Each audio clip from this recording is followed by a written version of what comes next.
Now we start with the wave optics. The part of the optics in which we study about the wave nature of light, bending concept based on diffraction of light, interference of light, bending concept. While in case of the ray optics, straight line concept. That's why ray optics is also known as geometrical optics. And wave optics is the wave nature of light, bending concept. So basically it is based on the diffraction of light.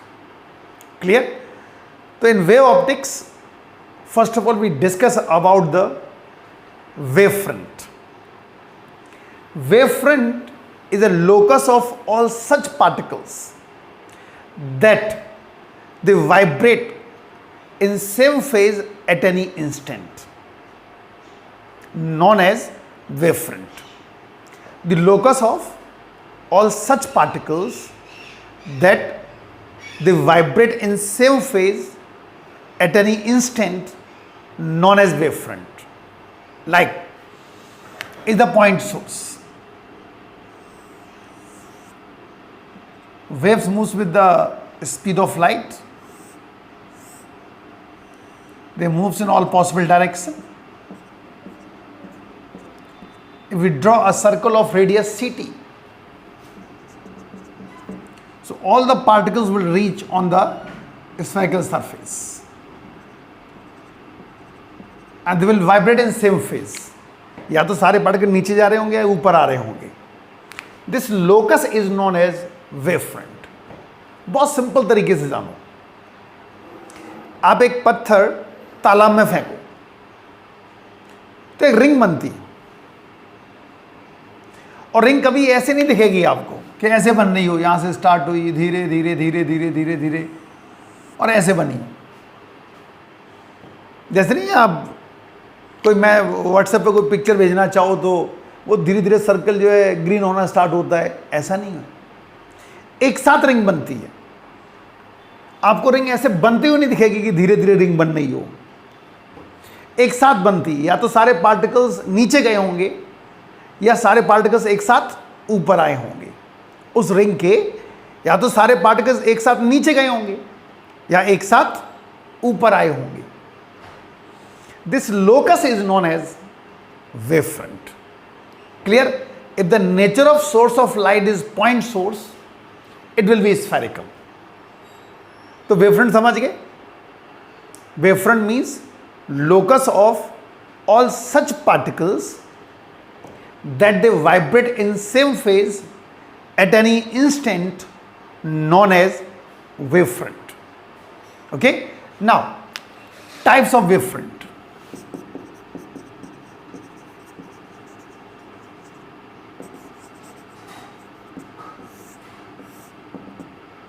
First, spherical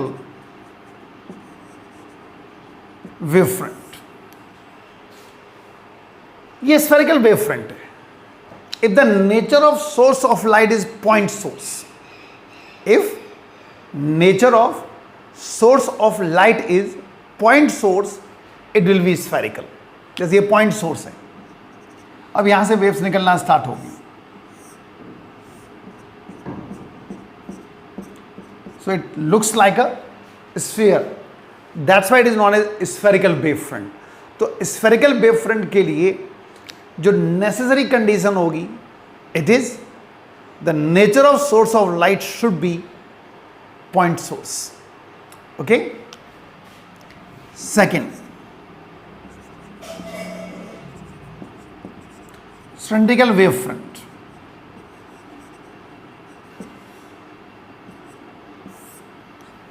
Cylindrical wavefront.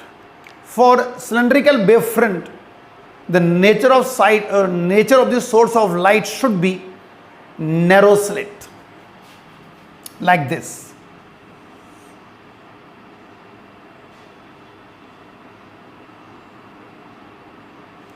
It should be a narrow slit.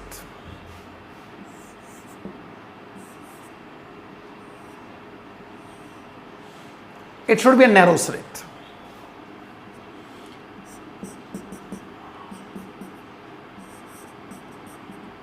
So just like a cylindrical wavefront. Because in narrow slit there are so many point sources. और सारे क्या बनाएंगे? Spherical. तो दूर से देखेंगे तो क्या दिखेगा? Cylindrical wavefront. तो इंपॉर्टेंट कंडीशन क्या होगी सिलिंड्रिकल वेवफ्रंट के लिए? The nature of source of light should be narrow slit. Now third,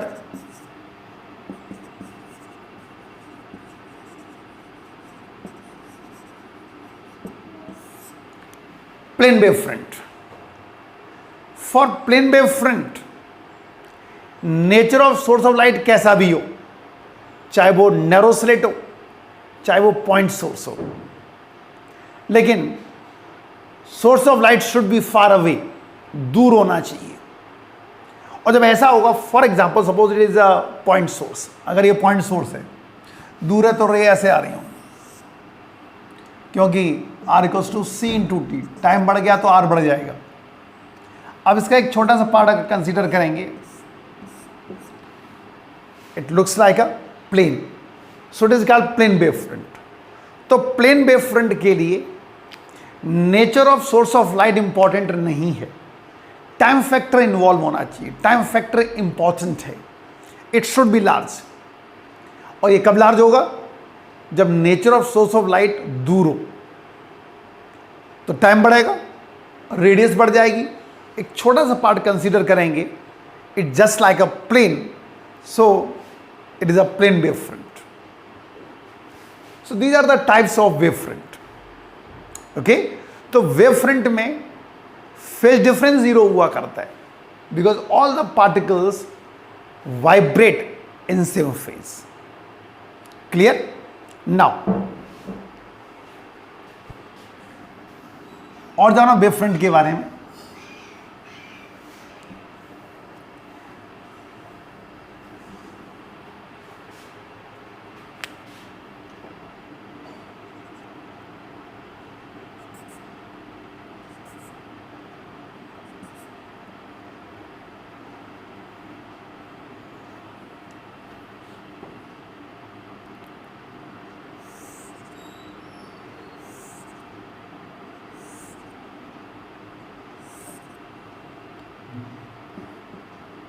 ये प्लेन वेवफ्रंट कहलाएगा.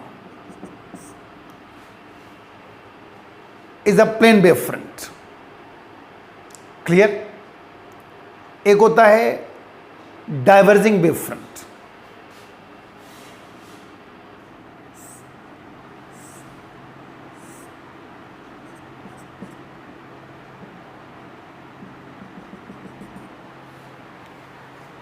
Is a diverging wavefront.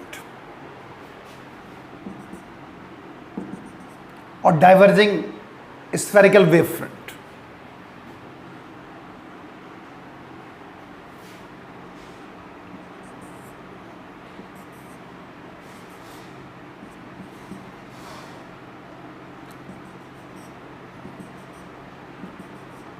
It's a converging spherical wavefront.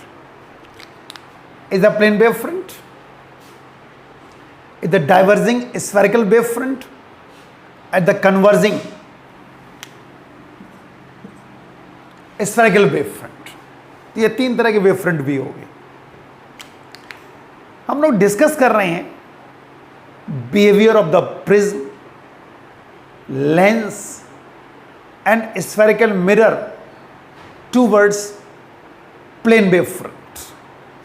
और ये टॉपिक 3 नंबर में भी बोर्ड में पूछा जा चुका है.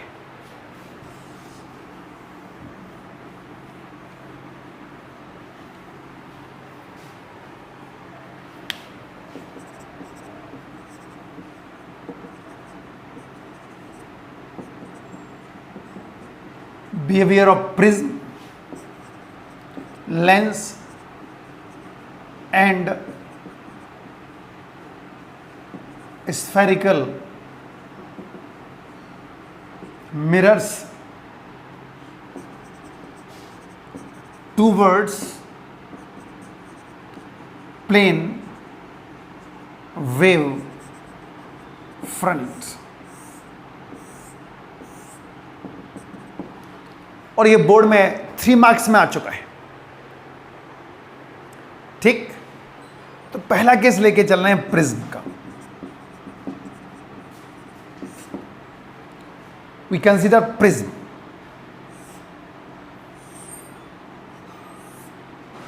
Is the prism.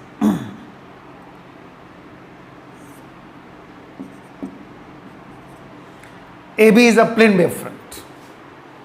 Okay?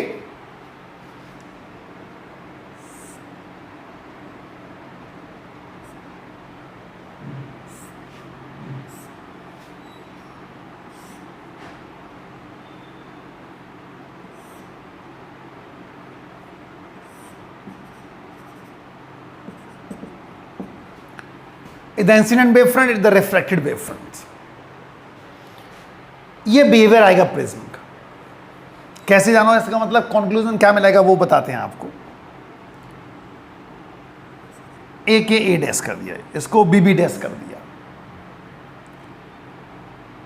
तो सेम टाइम पर यहां से निकलेंगे, एक सेम टाइम पर यहां पहुंचेंगे, because there is no phase difference. Wavefront आपको पता है locus of all such particles that they vibrate in same phase. एक साथ निकलेंगे तो एक साथ ही पहुंचेंगे। Time should be equal. Time equals to distance upon speed. तो इस केस में अगर आप देखें तो ए K plus K A dash upon speed in air is equals to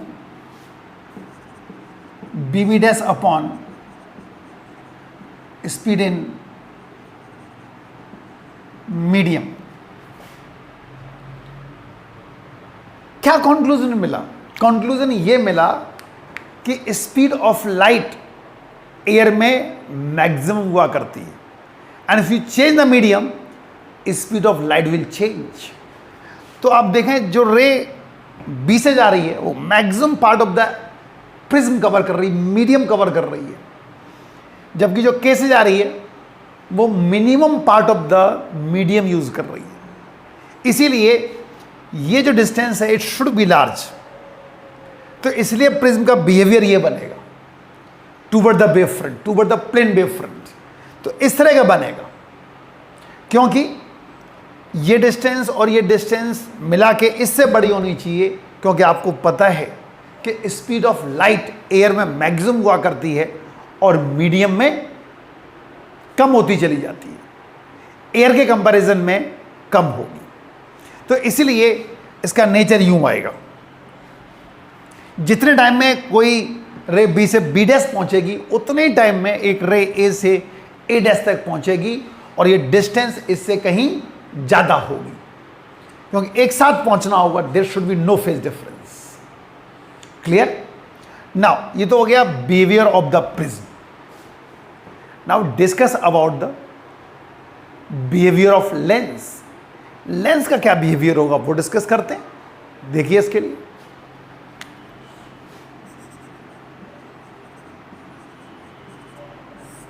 convex lens के लिए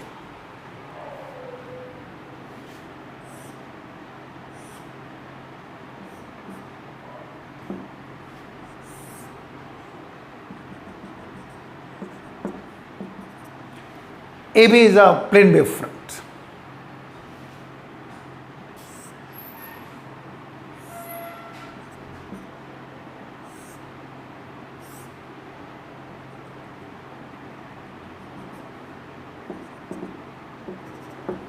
A dash B dash is the refracting wave front. ऐसा ही क्यों बना? ऐसा ही क्यों बना? फिर समझा सकते हैं हम लोग। आपको पता है यहां पर maximum part of the medium cover हो रहा है, ये डिस्टेंस कम होनी चाहिए। फिर यहां बहुत कम पार्ट कवर हो रहा है मीडियम का, तो इसलिए डिस्टेंस ज़्यादा होनी चाहिए और यहां डिस्टेंस कम होनी चाहिए। इसीलिए प्लेन वेव फ्रंट कैसा बन गया? इस तरह का बन गया। जो हमने यहां पे समझाया ऑलमोस्ट वही चीज़ यहाँ चल रही है। यहाँ मीडियम का मैक्सिमम पार्ट है तो डिस्टेंस कम हो जाएगी, और जहाँ मीडियम का मिनिमम पार्ट है वो डिस्टेंस ज़्यादा हो जाएगी। इसलिए ये दूर दिखाना पड़ेगा, यहाँ पास या फिर दूर। तो ये बिहेवियर होगा कॉन्वेक्स लेंस का। ठीक, चलो कॉन्केव लेंस डिस्कस कर लेते हैं।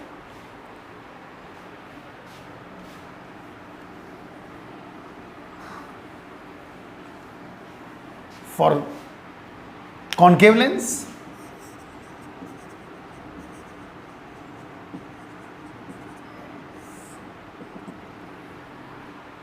कॉन्केव लेंस के लिए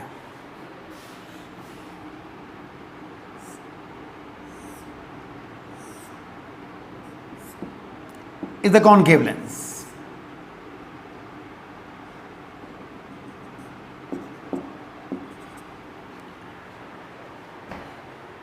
AB is a plane wave front.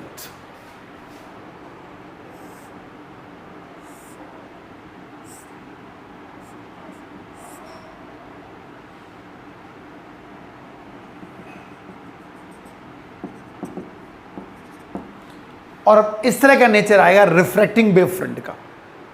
समझाने की ज़रूरत ही नहीं है, समझ गए होगे आप, क्योंकि यहाँ मैक्सिमम पार्ट कवर हो रहा है मीडियम का, ये डिस्टेंस कम रहेगी।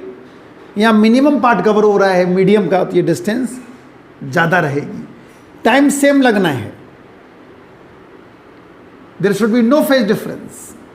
टाइम सेम लगना है, और आपको पता है यहाँ मीडियम कम यूज़ हो रहा है तो स्पीड ऑफ लाइट ज़्यादा हो जाएगी यहाँ पर, तो डिस्टेंस ज़्यादा कवर हो जाएगी उतनी टाइम में। यहाँ मैक्सिमम पार्ट कवर हो रहा है, इसीलिए डिस्टेंस इसके कंपैरिजन में कम कवर होगी। ये नेचर बनेगा, it the nature of concave lens. और अब आ रहे हैं हम लोग स्फेरिकल मिरर्स पर। For spherical mirrors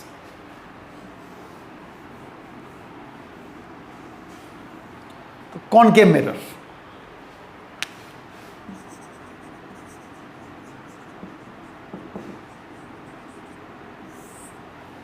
for concave mirror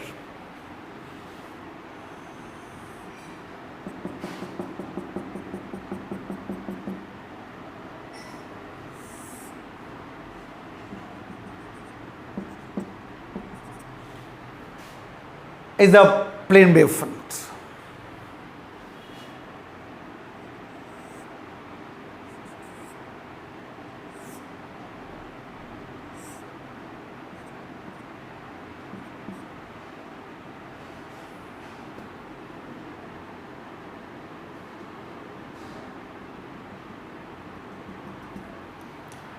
ये बनेगा रिफ्लेक्टिंग वेव फ्रंट। ऐसा ही क्यों बना? ऐसा ही क्यों बना? क्योंकि रिफ्लेक्शन में स्पीड ऑफ लाइट चेंज नहीं हुआ करती है। Speed of light remains constant in case of the reflection. इसीलिए ये डिस्टेंस, ये डिस्टेंस, ये डिस्टेंस सारी आपस में बराबर होंगी, शुड बी इक्वल। इसलिए इसका बिहेवियर ये आया। कॉन्वेक्स मिरर देख लो,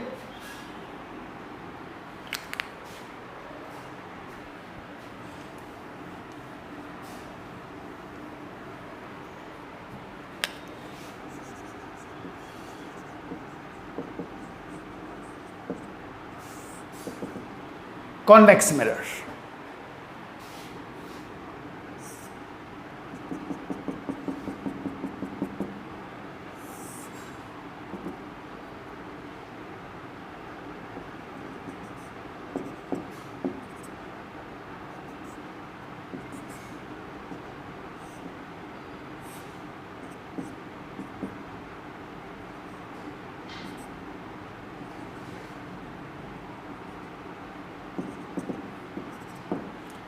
ये बनेगा। ऐसे ही क्यों बनेगा? आपको पता है कि मिरर्स में रिफ्लेक्शन होता है और रिफ्लेक्शन में स्पीड चेंज नहीं होती है। तो इसके ऊपर 1 नंबर से लेके और 3 नंबर तक का क्वेश्चन बन जाता है। तो इंपॉर्टेंट टॉपिक था। Now discuss about the Huygens principle for wave theory, very important. Huygens principal,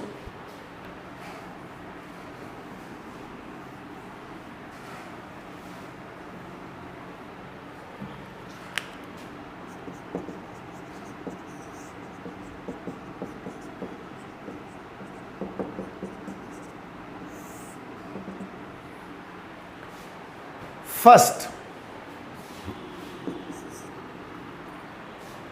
each point of the primary wavefront is a source of secondary wavelets and they moves with velocity of light. Listen again. Each point of the primary wavefront is a source of secondary wavelets and they moves with velocity of light. ठीक, मतलब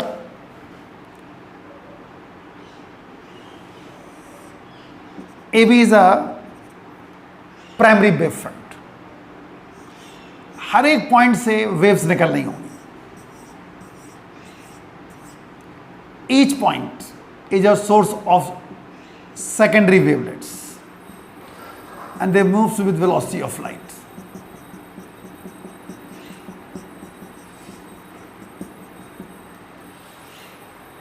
ठीक, second मतलब जानो इसका। चलो पहले first को ही explain कर देते हैं, उसके बाद सेकेंड पे आएंगे। तो फर्स्ट को कैसे एक्सप्लेन करेंगे जानो। आपने एक पत्थर तालाब में फेंका, एक रिंग बनी और ऐसी रिंग बनती चली जाती है आगे तक, 1 2 3 4 ऐसे। जो अगली रिंग बनेगी उसका सोर्स क्या होगा? Each point of the primary wave front. इसका हर एक पॉइंट सोर्स होगा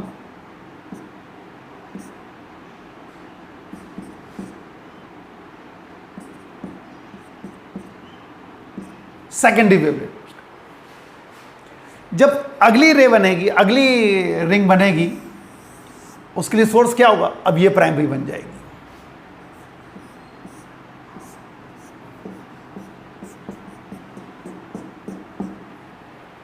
Each point of the primary wavefront is a source of secondary wavelets and they moves with velocity of light. Clear? जैसे आप पत्थर फेंकते हैं पानी में, पहली रिंग बनी, जो दूसरी रिंग बनेगी उसका सोर्स कौन होगा? Each point of the primary. तीसरी जब रिंग बनेगी उसका सोर्स कौन होगा? सेकेंड वाली, each point of the second. Third, fourth, fifth ऐसे बनती चली जाती है। ये था फर्स्ट। क्या था first? Each point of the primary wavefront is a source of secondary wavelets and they moves with velocity of light. आइए सेकंड पर, कॉमन एनवलप। देखो ये कॉमन एनवलप बना रहा हूं मैं, ए डैश बी डैश और एक ये हो गया, A double dash B double dash. Common envelope in forward direction give the position of new wave front, backward is not possible। यानी अब अगली वेव आपको यहां मिलेगी, फिर अगली आगे मिलेगी, ये मतलब है। Common envelope in forward direction give the position of new wave front. मतलब कहने का ये मानो कि वेव आपको आगे आगे मिलेंगी। जैसे हम लोग पहले एक वेव बनी, दूसरी फिर आगे, तीसरी, चौथी, पांचवी, आगे आगे मिलती चली जाएंगी। Backward is not possible. ऐसा नहीं होगा कि आपने पत्थर फेंका, एक रिंग बनी, फिर छोटी, फिर छोटी, छोटी, फिर क्लोज करेगी। ऐसा नहीं होता है। होता क्या है? 1 2 3 4 5 बढ़ती चली जाएंगी। ऐसा नहीं होगा कि आपने पत्थर फेंका, पहली रिंग बनी, फिर छोटी, फिर छोटी, फिर छोटी, फिर कलेप्स कर गई। ऐसा नहीं होता है, वेव हमेशा आगे आगे बढ़ेंगी। ये था सेकंड। क्या था second? Common envelope in forward direction gives the position of new wave fronts. उसका मैथमेटिकली भी है। एक्चुअली होता क्या है, जो एम्पलीट्यूड हुआ करता है वेव का, amplitude of the wave directly proportional to 1 plus cos theta. इससे भी हम लोग एक्सप्लेन कर सकते हैं। फॉरवर्ड डायरेक्शन में थीटा 0 हो जाएगा, इधर ही वेव जा रही है, इधर ही हम लोग लेके चल रहे हैं, और cos 0 1 होता है, यानी एम्पलीट्यूड डिपेंड कर रहा है। और अगर एम्पलीट्यूड एग्जिस्ट कर रहा है तो वेव एग्जिस्ट करेगी। इन बैकवर्ड डायरेक्शन अगर आपने ये ले लिया तो थीटा क्या हो गया 180, और cos 180 क्या होता है -1। एम्पलीट्यूड क्या हो गया 0। और जब एम्पलीट्यूड ही नहीं है तो वेव एग्जिस्ट नहीं करेगी। क्लियर? तो common envelope in forward direction give the position of new wave front. Backward के साथ ऐसा नहीं है, वेव हमेशा आगे आगे बढ़ेगी। तो समझ गए? तो हाइगन प्रिंसिपल खुद में 2 नंबर में पूछ ले जाते हैं। दोबारा सुन लो statement, each point of the primary wave front is a source of secondary wavelets. ये से प्राइमरी वेव फ्रंट है, इसका हर एक पॉइंट रेस्पॉन्सिबल होगा सेकेंडरी वेव्स के लिए। ये पहला हो गया। Second, common envelope in forward direction give the position of new wave front, backward is not possible. ठीक? तो ये आगे आगे मिलेंगी, पीछे नहीं मिलेंगी। Is it clear? तो it's about the wave front and Huygens principle. Okay?